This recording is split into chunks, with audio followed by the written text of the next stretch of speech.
Welcome, once again, to Masterworks with Michael.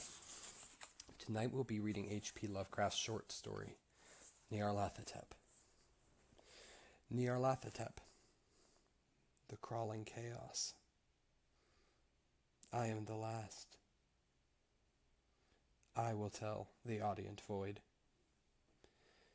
I do not recall distinctly when it began, but it was months ago. The general tension was horrible. To a season of political and social upheaval was added a strange and brooding apprehension of hideous physical danger, a danger widespread and all-embracing, such a danger as may be imagined only in the most terrible phantasms of the night. I recall that the people went about with pale and worried faces, and whispered warnings and prophecies which no one dared consciously repeat or acknowledge to himself that he had heard. A sense of monstrous guilt was upon the land, and out of the abysses, between the stars, swept chill currents that made men shiver in dark and lonely places. There was demonic alteration in the sequence of the seasons. The autumn heat lingered fearsomely, and everyone felt that the world, and perhaps the universe, had passed from the control of known gods or forces to that of gods or forces which were unknown. It was then that Nyarlathotep came out of Egypt. Who he was, none could tell, but he was of the old native blood, and looked like a pharaoh. The fellahi knelt when they saw him, yet could not say why. He said he had risen up out of the blackness of 27 centuries, and that he had heard messages from places not on this planet. Into the lands of civilization came Nyarlathotep, swarthy, slender, and sinister, always buying strange instruments of glass and metal, and combining them into instruments yet stranger. He spoke much of the sciences, of electricity and psychology, and gave exhibitions of power which sent his spectators away speechless, yet which swelled his fame to exceeding magnitude. Men advised one another to see Nyarlathotep, and shuddered. And where Nyarlathotep went, rest vanished, for the small hours were rent with the screams of nightmare. Never before had the screams of nightmare been such a public problem. Now the wise men almost wished they could forbid sleep in the small hours, that the shrieks of cities might less horribly disturb the pale, pitying moon, as it glimmered on green waters gliding under bridges, and old steeples crumbling against a sickly sky. I remember when Nyarlathotep came to my city, the great, the old, the terrible city, of unnumbered crimes. My friend had told me of him, and of the impelling fascination and allurement of his revelations, and I burned with eagerness to explore his uttermost mysteries. My friend said they were horrible and impressive, beyond my most fevered imaginings, that what was thrown on a screen in the darkened room prophesied things none but Nyarlathotep dared prophesy, and that in the sputter of his sparks there was taken from men that which had never been taken before, yet which shewed only in the eyes. And I heard it hinted abroad that those who knew Nyarlathotep looked on sights which others saw not. It was in the hot autumn that I went through the night with the restless crowds to see Nyarlathotep. Through the stifling night and up the endless stairs into the choking room, and shadowed on a screen I saw hooded forms amidst ruins, and yellow evil faces peering from behind fallen monuments. And I saw the world battling against blackness, against the waves of destruction from ultimate space, whirling, churning, struggling around the dimming, cooling sun.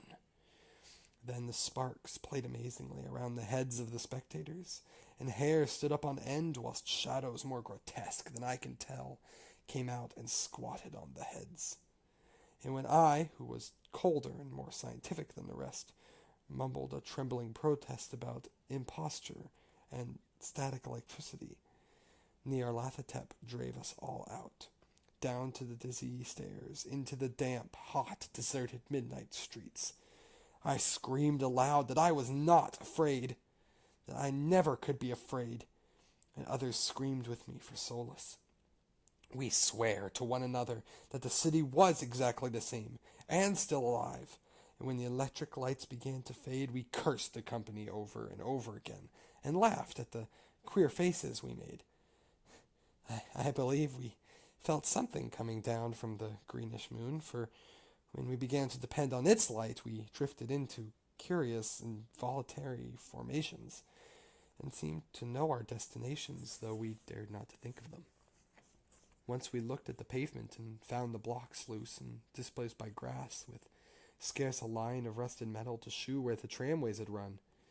And again we saw a tramcar, lone, windowless, dilapidated, and almost on its side. When we gazed around the horizon, we could not find the third tower by the river, and noticed that the silhouette of the second tower was ragged at the top.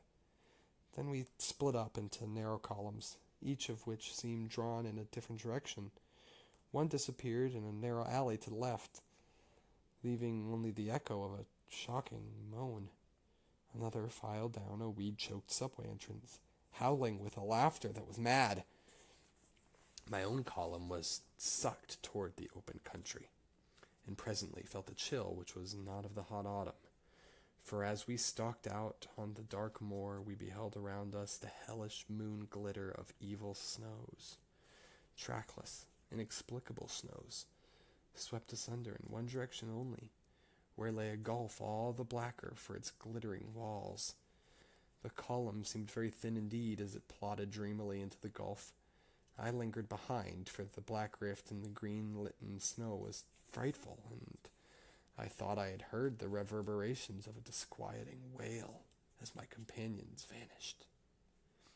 But my power to linger was slight, as if beckoned by those who had gone before. I half floated between the titanic snowdrifts, quivering and afraid, into the sightless vortex of the unimaginable. Screamingly sentient, dumbly delirious, only the gods that were can tell.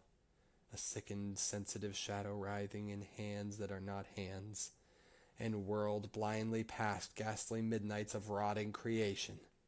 Corpses of dead worlds, with sores that were cities. Charnel winds that brush the pallid stars, and make them flicker low. Beyond the world's vague ghosts of monstrous things, half-seen columns of unsanctified temples that rest on nameless rocks beneath space, and reach up to dizzy vacua above the spheres of light and darkness. And through this revolting graveyard of the universe, the muffled, maddening beating of the drums, and thin, monotonous whine of blasphemous flutes from the inconceivable, unlighted chambers beyond time. The detestable pounding and piping whereunto dance slowly, awkwardly, and absurdly the gigantic, tenebrous ultimate gods, the blind, voiceless, mindless gargoyles, whose soul is Nyarlathotep. That concludes HP Lovecraft's short story, Nyarlathotep. Hope you enjoyed it. And as always, keep on reading.